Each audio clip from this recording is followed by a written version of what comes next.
তো গাইস সরস্বতী পুজো তো চলে এলো, তোমরা পুষ্পাঞ্জলি দিলে তো? ওই তো সকাল সকালেই বাড়ির পাশে একজন জেঠিমার বাড়িতে চলে এলাম, এখানে এসে আজকের মতো মায়ের কাছে অঞ্জলিটা দিয়ে দিলাম। তো এবার চলো আমাদের স্কুলের লুকটা তোমাদের দেখাই।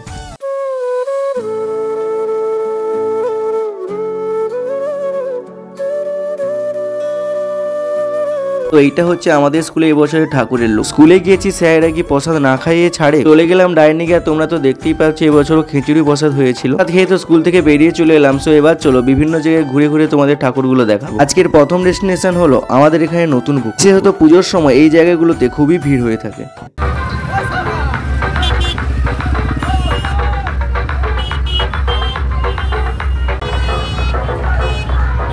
তোমরা তো দেখতেই পাচ্ছ ওই যে দূরে মন্দির আর পুরো রাস্তায় কিভাবে ভিড় জমে আছে। ভিড় কাটিয়ে পুজো মণ্ডপে চলে এলাম। এখানে বক্সের সামনে সবাই কিভাবে আনন্দ করছে দেখছো তো তোমরা।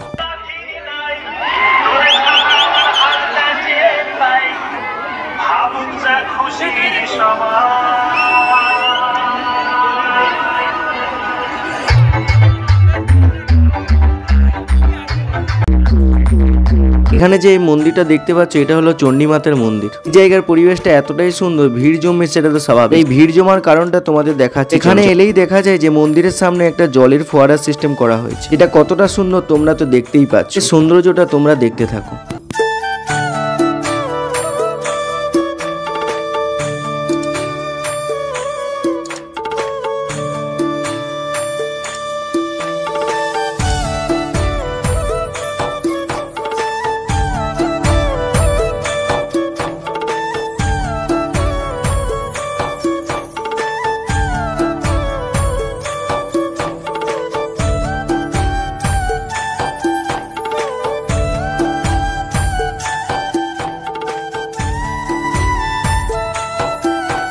এখানকার ঠাকুরের লুকটা কিন্তু অসাধারণ সুন্দর করছিল। ঠাকুরের দর্শন করে এখান থেকে একটা পাপড়ি চাট নিয়ে বেরিয়ে চলে এলাম।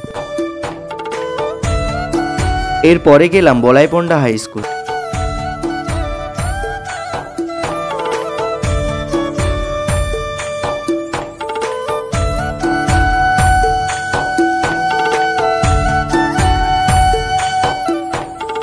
এখানে শুভ সূচনা হলো একটা দারুণ ওয়েলকাম মডেল দিয়ে।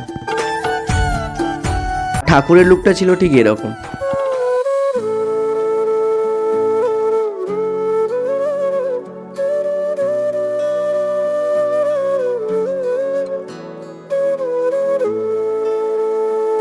এখানে দেখলাম বেশ সুন্দর সুন্দর দেওয়ালে আর্ট প্রদর্শনী করেছে।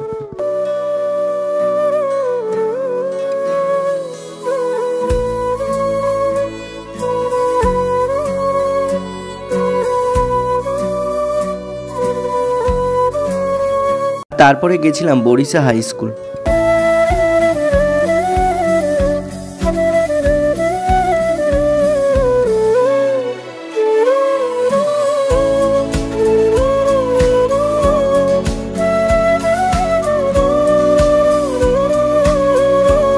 আজকের ডেস্টিনেশন এখানেই শেষ হল। এছাড়া রোডের সাইডে পুজো হওয়া আরো অনেক ঠাকুরই দেখলাম। ব্লগটা ভালো লাগলে like, comment, share and subscribe করে আমার পাশে থেকো। So by.